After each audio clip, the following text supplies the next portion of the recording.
Trading company formation Australia. आज की इस वीडियो में हम ट्रेडिंग कंपनी फॉर्मेशन के बारे में मालूमात शेयर करेंगे। तो अगर आप बिजनेसमैन हैं तो ये वीडियो आपके लिए इंतहाई मुफीद हो सकती है। हम मुद्दजा झेल टॉपिक्स को डिस्कस करेंगे।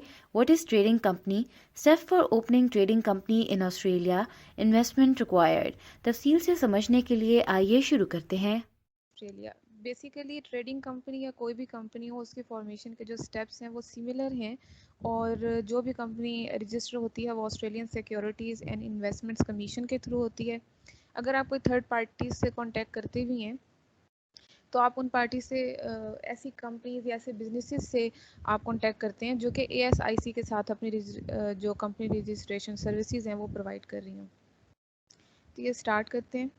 जो टॉपिक्स हम डिस्कस करेंगे वो भी मैम इरम ने पहले बता दिए हैं। तो बिफोर यू रजिस्टर कंपनी से स्टार्ट करते हैं।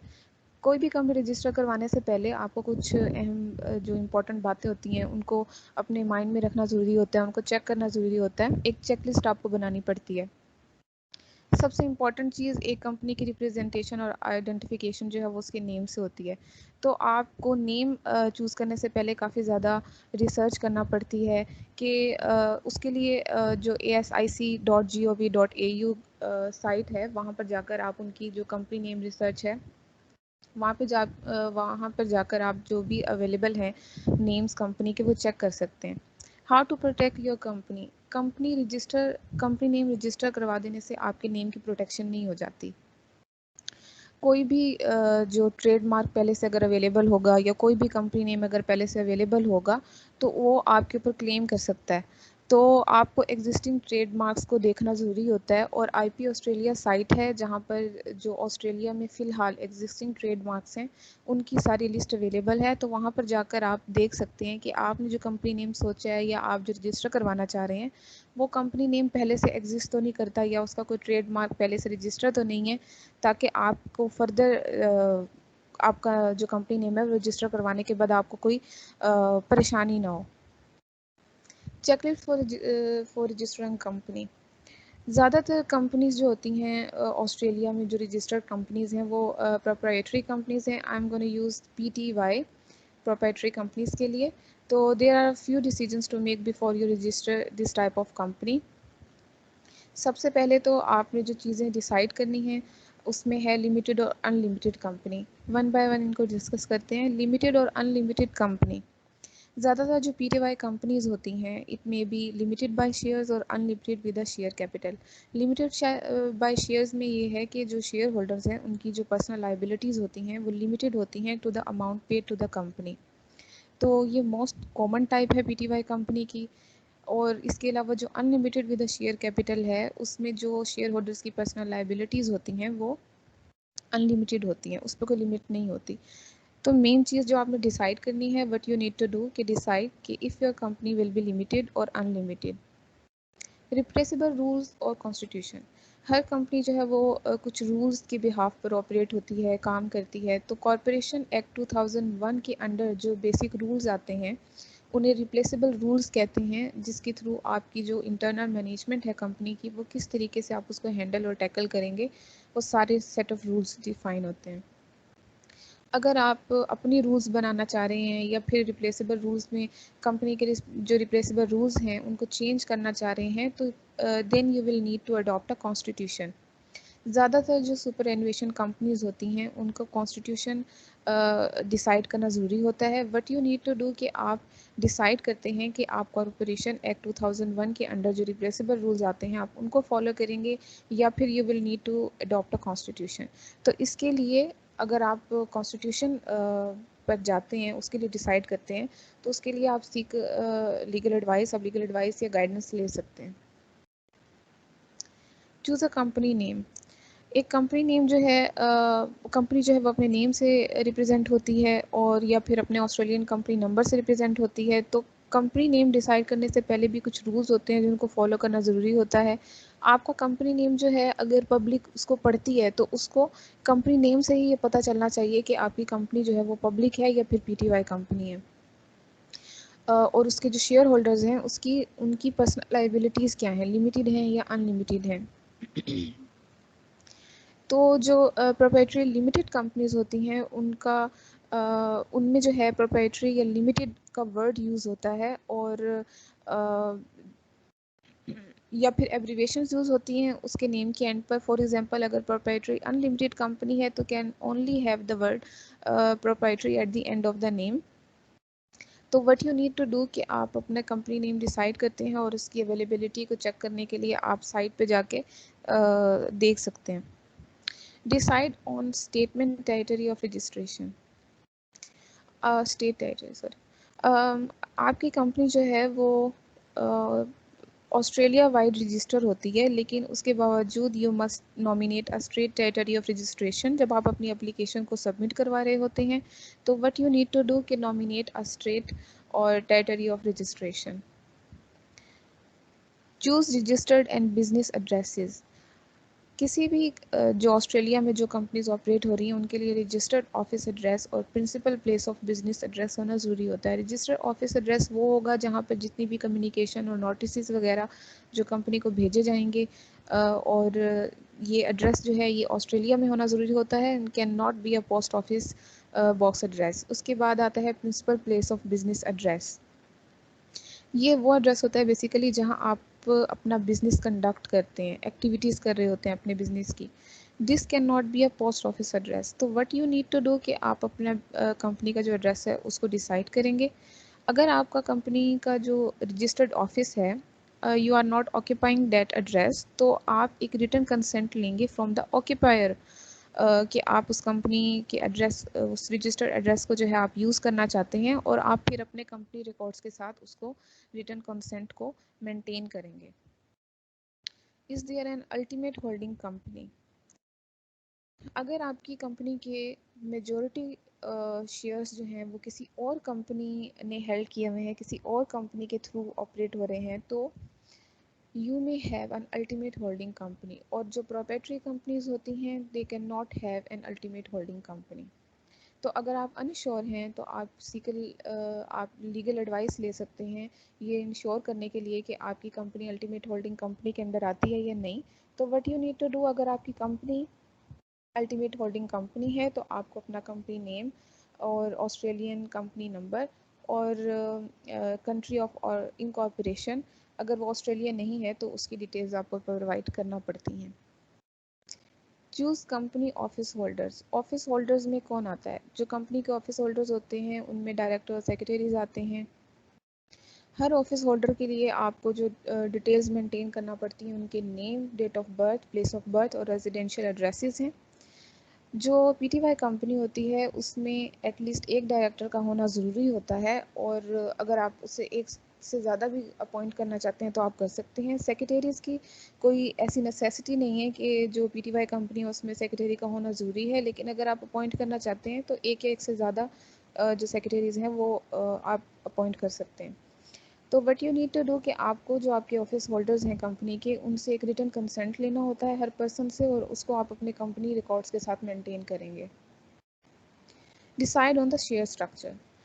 शेयर स्ट्रक्चर बेसिकली कंपनी की तरफ से इशू होता है, उसमें नंबर और क्लास ऑफ शेयर्स डिफाइंड होते हैं और amounts paid and unpaid on the shares.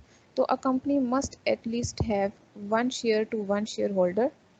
Share class क्या है कि जो डिफरेंट शेयर्स हैं उनको डिफरेंट राइट्स असाइन होते हैं, तो वो डिफरेंट राइट्स के बिटवीन जो है डिस्टिंग्विश करता है शेयर क्लास जो होती है।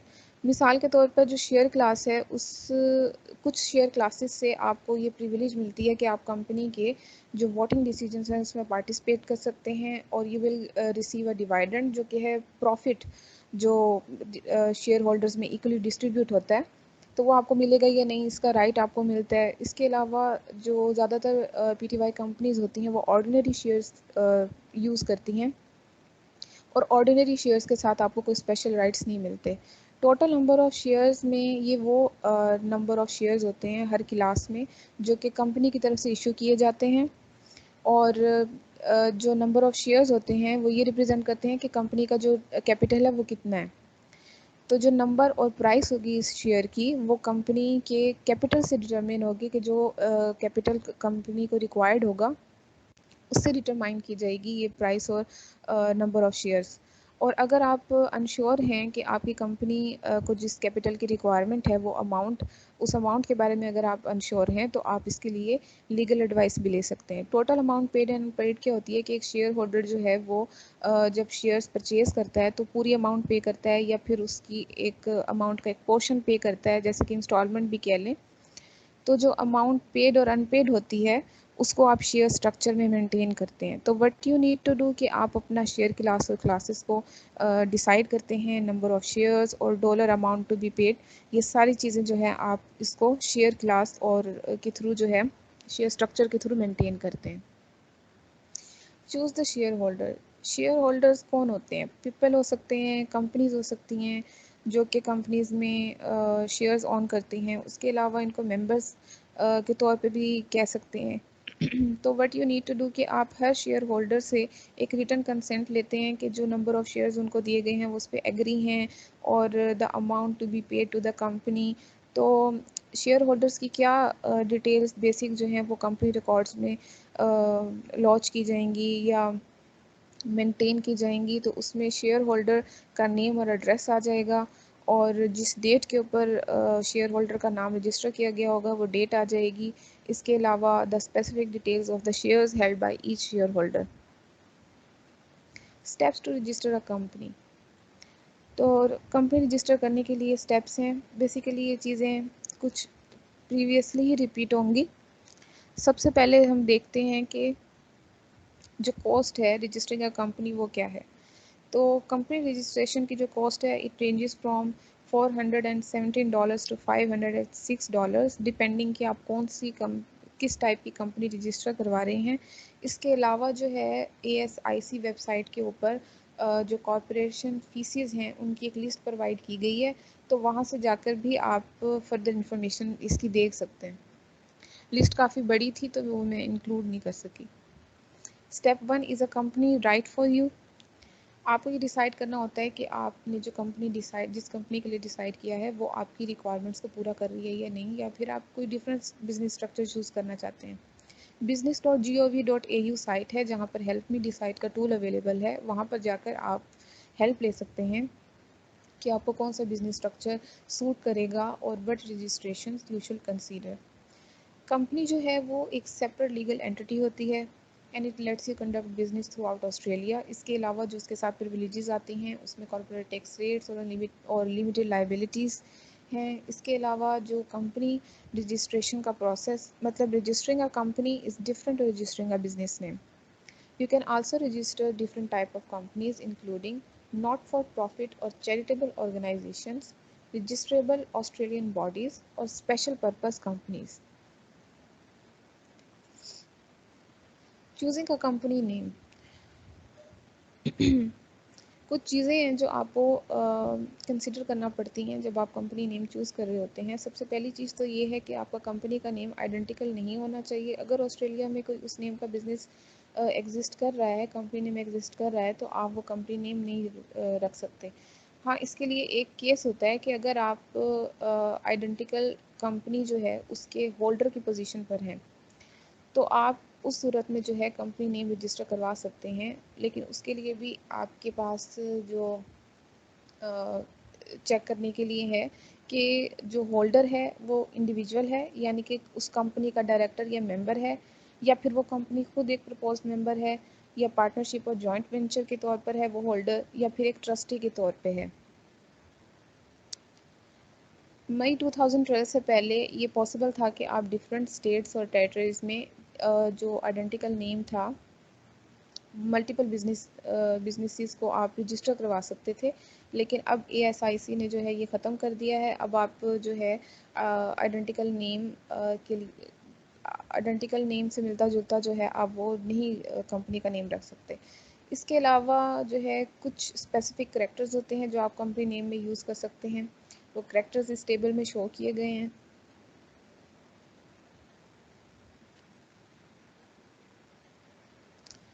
कुछ टर्म्स हैं जो आप यूज़ नहीं कर सकते कंपनी नेम में, और अगर आप वो टर्म्स यूज़ करना चाहते हैं तो आपको सबसे पहले गवर्नमेंट मिनिस्टर से उसकी अप्रूवल लेनी पड़ती है। उसमें बैंक, ट्रस्ट, लॉयल और इनकॉर्पोरेटेड आ जाता है। रिजर्विंग का कंपनी नेम, अगर आप रेडी नहीं हैं कि आपने कंपनी रजिस्टर करवानी है और या आप करवाना चाह रहे हैं लेकिन आपने एक नेम डिसाइड कर लिया है, तो आप उसको रिज़र्व करवा सकते हैं। फॉर्म 410 अवेलेबल है साइट के ऊपर इस पर्पज़ के लिए। जो ASIC है वो आपका जो कंपनी नेम आपने डिसाइड किया होगा उसको 2 महीने के लिए रिज़र्व कर देगा। इसके बाद उसका जो टाइम पीरियड है वो ख़त्म हो जाता है, और अगर आप उसको एक्सटेंड करवाना चाहते हैं तो आपको दोबारा से जो कंपनी नेम रिजर्वेशन फॉर्म है उसको अप्लाई करना होता है। Check existing trademarks on names. अगर आपने अपना नेम रिज़र्व करवा लिया है, रजिस्टर करवा लिया है, और उसी से मिलती जुलती आइडेंटिकल जो ट्रेडमार्क है या कंपनी नेम है वो रजिस्टर है और ऑलरेडी एग्जिस्ट कर रही है, तो वो आपके ख़िलाफ़ एक्शन ले सकती है। तो ये आपकी रिस्पॉन्सिबिलिटीज़ है कि आप जो अवेलेबल एग्जिस्टिंग नेम्स और ट्रेडमार्क्स हैं उनके ऊपर रिसर्च करें ताकि आपका कंपनी नेम इफ़ेक्ट ना हो। और इसके लिए जो IP ऑस्ट्रेलिया वेबसाइट है वो अवेलेबल है, वहाँ पर जाकर आप एग्जिस्टिंग ट्रेडमार्क्स जो है वहाँ देख सकते हैं।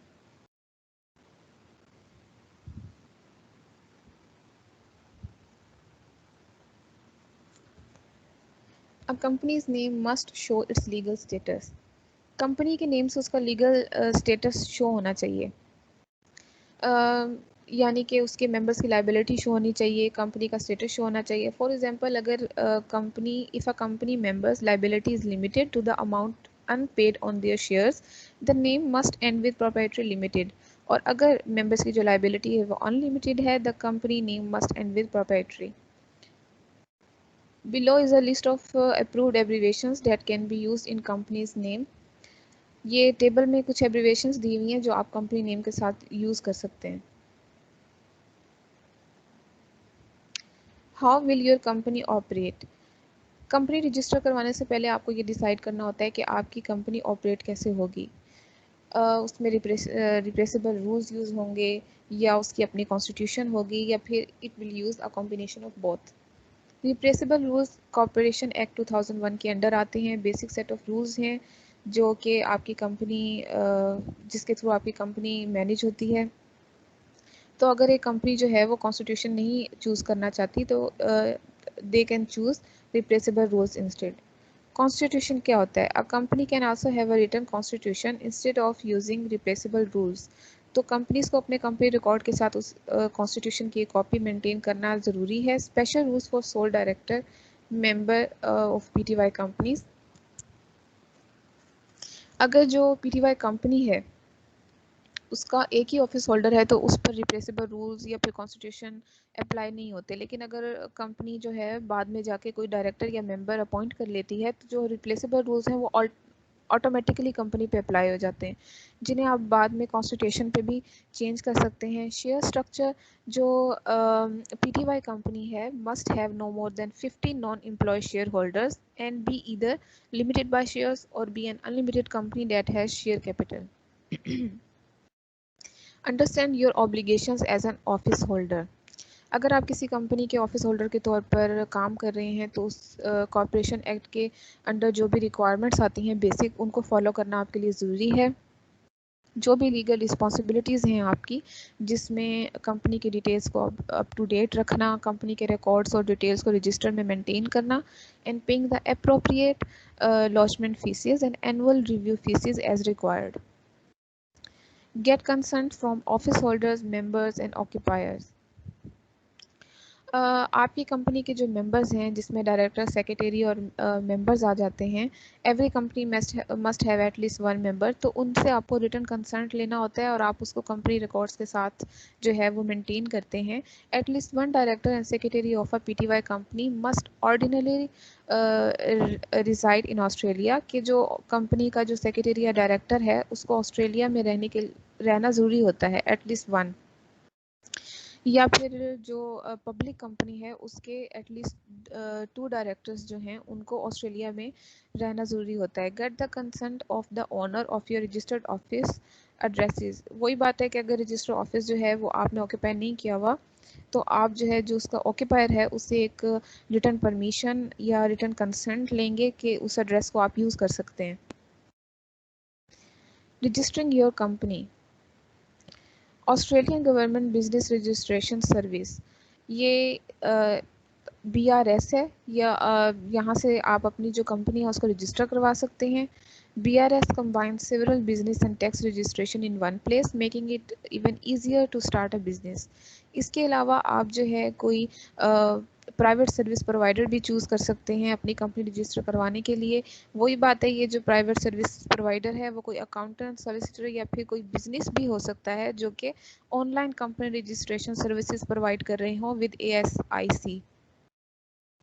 ऑनलाइन एग्जाम्पशंस, कुछ कंपनी टाइप्स जो हैं they are unavailable to register online, वो ऑनलाइन रजिस्टर नहीं हो सकती, जिसमें आ जाएगा a company with unlimited liability, a company with the individual share value more than 4 decimal places, a company with the Australian company number as the company name and where the company is ruled by a constitution, जहाँ पर company जो है वो constitution rules को follow कर रही होगी और जो कंपनी नेम है उसकी रिप्रेजेंटेशन ACN के थ्रू होगी और वो कंपनी पब्लिक होगी।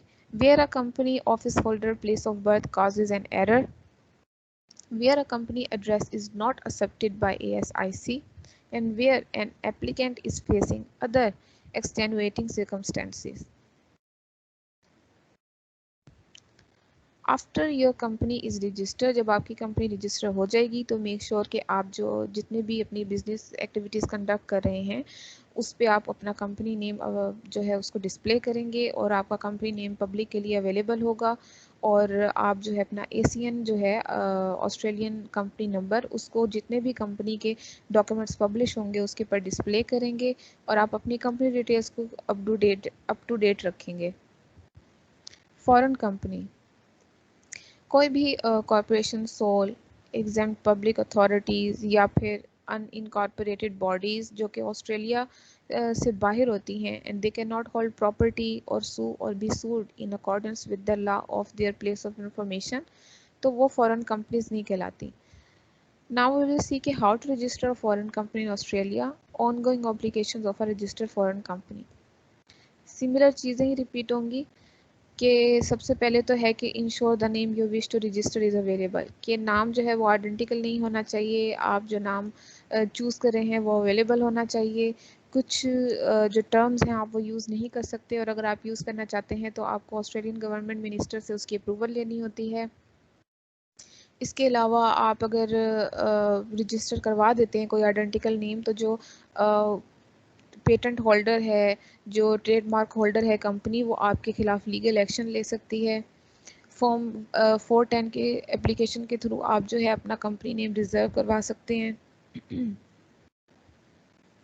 कंप्लीट फॉर्म 402, अगर आप as a foreign company registration करवाते हैं तो उसके लिए फॉर्म 402 एप्लीकेशन है which is a registration as a foreign company और उसके लिए जो बेसिक इंफॉर्मेशन, जनरल इंफॉर्मेशन आपको प्रोवाइड करना होती है वो कंपनी के बारे में है कि कंपनी किस बारे में है और वो किस तरीके से ऑपरेट होगी। इसके अलावा अगर आपका कंपनी नेम, मतलब कि आपने कंपनी नेम के लिए रजिस्टर कर दिया है, वो कंपनी नेम अवेलेबल नहीं है तो आपकी एप्लीकेशन ASIC के थ्रू रिजेक्ट हो जाएगी और फिर आपने जो एप्लीकेशन फ़ी उसके लिए भरी होगी वो आप रिफ़ंड करवा सकते हैं। इंक्लूड सपोर्टिंग डॉक्यूमेंट्स, कुछ सपोर्टिंग डॉक्यूमेंट्स हैं जो आपको इंक्लूड करना पड़ते हैं। ज़्यादातर जो बहुत सारी एप्लीकेशंस फॉरेन कंपनी रजिस्ट्रेशन के लिए जो ASIC के पास आती हैं या तो वो डिले हो जाती हैं या फिर उनको रिफ्यूज़ कर दिया जाता है क्योंकि उनके जो प्रॉपर और करेक्ट डॉक्यूमेंट्स होते हैं वो अवेलेबल नहीं होते।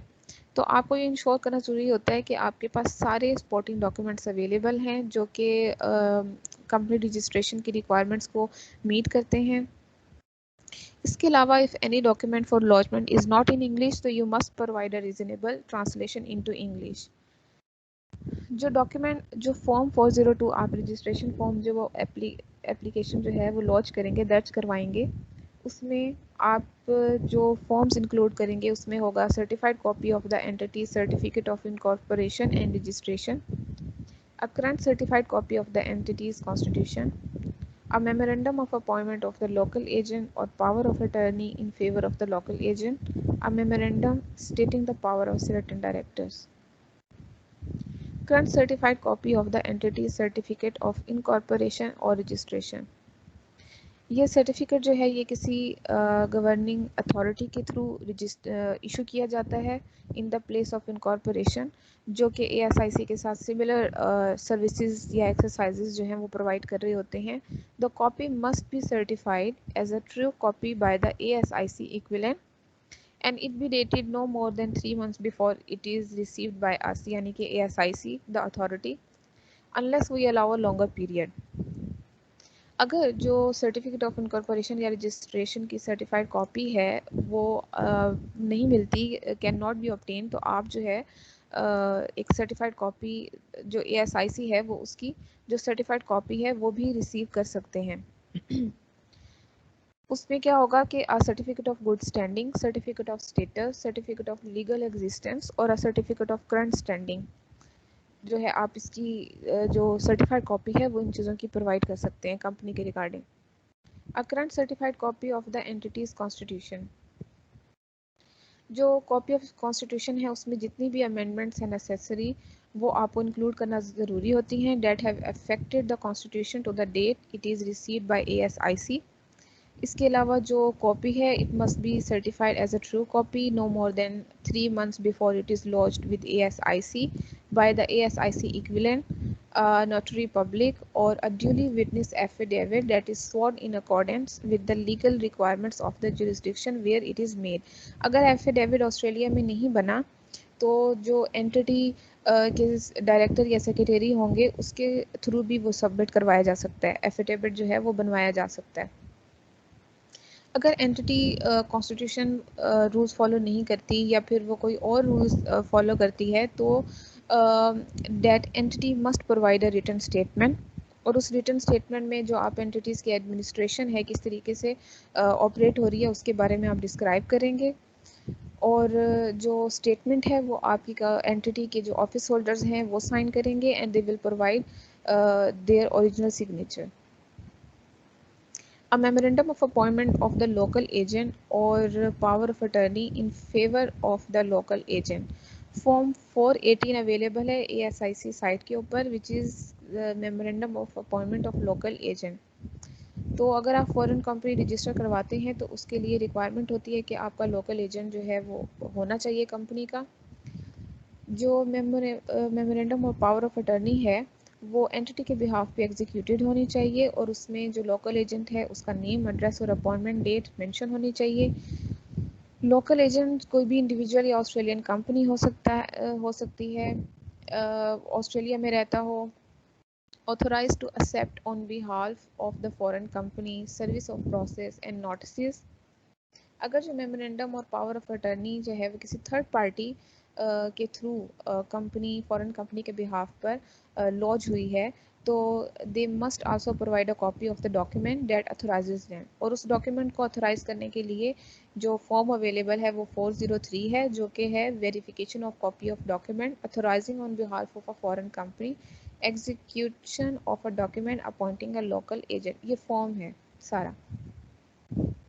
A memorandum stating the powers of certain directors, form 402 में जो आप लिस्ट ऑफ डायरेक्टर्स प्रोवाइड करते हैं उसमें आप इंक्लूड डायरेक्टर्स जो कि ऑस्ट्रेलिया में रहते हैं या फिर and members of a local board of directors. तो आपको जो मेमोरेंडम आप लॉन्च करते हैं या SIC को सबमिट करवाते हैं उसमें आपको उनकी रिस्पॉन्सिबिलिटीज़ क्या उनकी रिस्पॉन्सिबिलिटीज़ हैं उनको आपको आउटलाइन करना होता है। Launch form 402 with the fee and supporting documents. जो फॉर्म 402 है वो कंपनी का लोकल एजेंट, सेक्रेटरी या फिर डायरेक्टर जो है वो साइन कर सकते हैं। उसके अलावा जो फॉर्म 402 है must be launch with the applicable fee, और उस एप्लीकेबल फ़ी की जो करेक्ट अमाउंट है उसको देखने के लिए information sheet 30 fees ASIC site के ऊपर अवेलेबल है, वहाँ से जाके आप उसकी करेक्ट अमाउंट जो है एप्लीकेबल फ़ी की वो देख सकते हैं। Fees are determined by the Corporation Fees Regulations 2001, the Corporation Review Fees Regulation 2003, the National Consumer Credit Protection Fees Regulation 2010, the Business Names Registration Fees Regulation 2011, and the Superannuation Auditor Registration Imposition Regulation 2012। जब आप अपना form 402 complete कर लेंगे तो आपको अपने supporting documents जो हैं वो ऑस्ट्रेलियन सिक्योरिटीज़ और इन्वेस्टमेंट कमीशन को भेजने पड़ेंगे। जिन जिन एड्रेसेस पर आपको भेजने पड़ेंगे वो एड्रेसेस नीचे मेंशन हैं। जब आपकी एप्लीकेशन प्रोसेस और अप्रूव हो जाएगी तो आपको जो है एक Australian registration body number ARBN जो है वो आपको प्रोवाइड कर दिया जाएगा ASIC के through. On going obligations of a registered foreign company, जब आपकी कंपनी फॉरेन कंपनी जो है रजिस्टर हो जाएगी तो it will have some ongoing obligations. अगर आपकी फॉरेन कंपनी जो है it operates a notified foreign passport fund, तो it will have ongoing obligations to the fund including reporting responsibilities to ASIC। और इस पर्पज़ के लिए regulatory guide 138 foreign passport funds available है ASI की site पर। इस साइट पर ये जो गाइड है ये basically foreign passport fund operators के लिए है जो ऑस्ट्रेलिया में इंटर होना चाहते हैं या फिर काम करना चाहते हैं under the Asia region funds passport. Asia region fund passport क्या है? इट इज़ अ मल्टीलेटरली फ्रेमवर्क जो कि जितनी भी एशियन रीजन में पार्टिसिपेटिंग इकनॉमीज़ हैं उनको फैसिलिटी प्रोवाइड करती है कि वो क्रॉस बॉर्डर जो फंड्स मैनेजमेंट है, जो मार्केटिंग और फंड्स मैनेजमेंट है उनको डील कर सकें। उसके अलावा इस फॉर्म में जो है ASIC as a host regulator उसकी जो अप्रोचेज़ वगैरह हैं वो डिस्क्राइब की गई हैं, including the entry requirements to become a notified foreign passport fund, ongoing requirements for notified foreign passport funds and the process for removing notifying foreign passport funds. Maintain a registered office. You must maintain a registered office in Australia. आपका जो अगर आप Australia में foreign company register करवा रहे हैं आपका एक रजिस्टर्ड ऑफिस होना चाहिए ऑस्ट्रेलिया में जिसके business hours 10 AM to 12 PM and 2 PM to 4 PM होना चाहिए। अगर आपके रजिस्टर्ड ऑफिस आवर्स में कोई चेंजिंग आती है, आप चेंज करना चाहते हैं उनको, तो आपको ASI को नोटिफाई करना ज़रूरी होता है। इसके अलावा जब भी आपका ऑफिस ओपन होगा तो उसमें एक रिप्रेजेंटेटिव, आपकी कंपनी के किसी रिप्रेजेंटेटिव का मौजूद होना ज़रूरी होता है। डिस्प्ले योर कंपनी नेम, आप अपने कंपनी नेम जो है वो हर ऑफिस और जो बिज़नेस प्लेसेस हैं उसके बाहर आपको डिस्प्ले करना होगा अपना कंपनी नेम जो कि पब्लिक के लिए अवेलेबल होगा। अगर आपकी कंपनी कोई बैंक या ऑथराइज्ड डिपॉजिट टेकिंग इंस्टीट्यूशन है तो it must also display its place of अ रीजन, उसका रजिस्टर्ड ऑफिस और notice of the limited liability of its members. Display your ARBN correctly,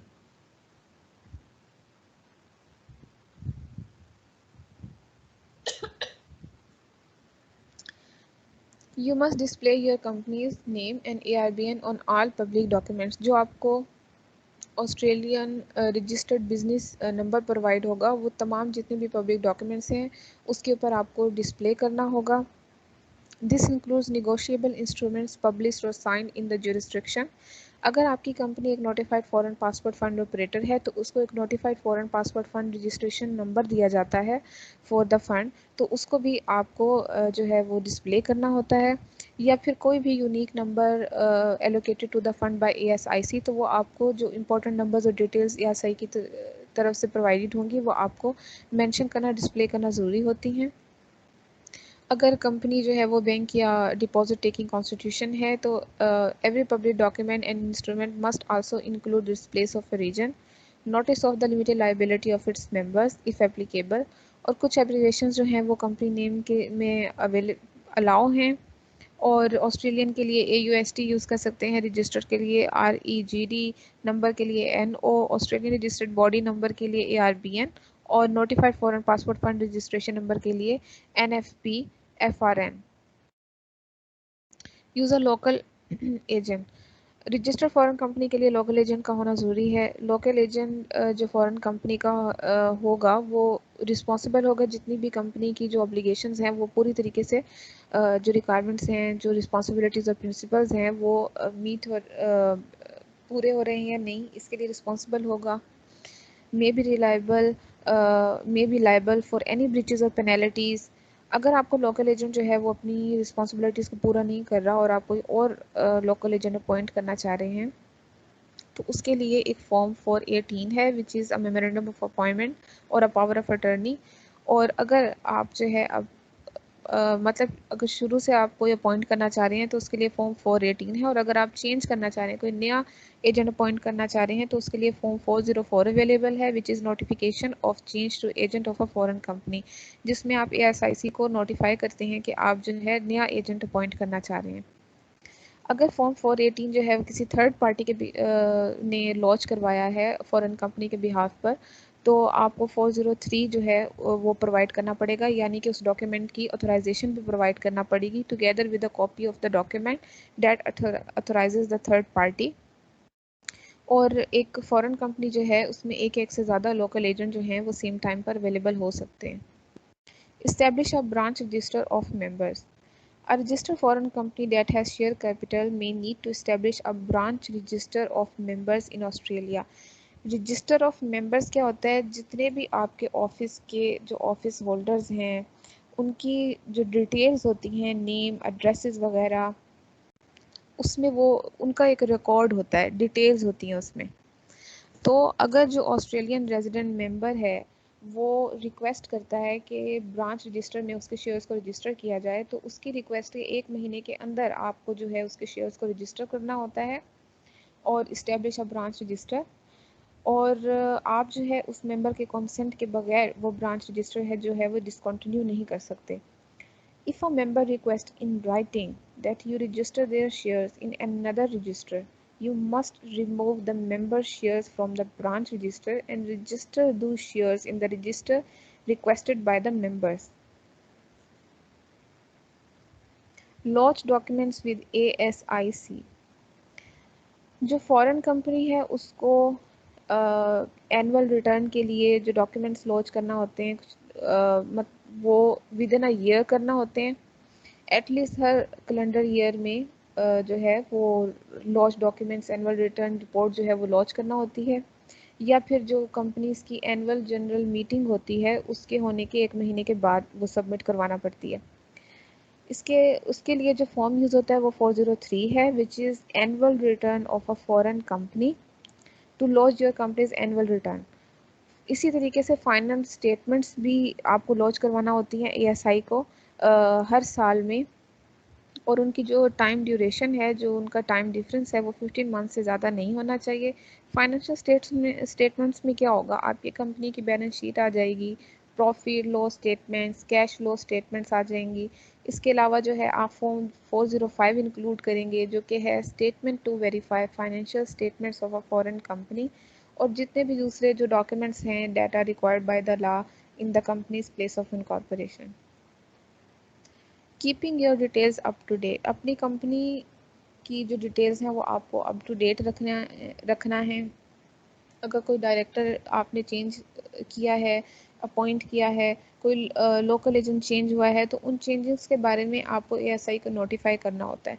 तो उसके लिए जो लिस्ट ऑफ फॉर्म्स अवेलेबल हैं वहाँ से आप जो है वो फॉर्म चूज़ कर सकते हैं, जो भी चेंजेस आपकी कंपनी में हो रही हैं अबाउट चेंजिंग डायरेक्टर्स और लोकल एजेंट्स एक्सेट्रा। तो उसके लिए जो फॉर्म रिक्वायरमेंट्स हैं वहाँ से आप वो फॉर्म्स अप्लाई कर सकते हैं, ताकि आप ASI को जो भी चेंजिंग्स हो रही हैं उसके बारे में नोटिफाई कर सकें।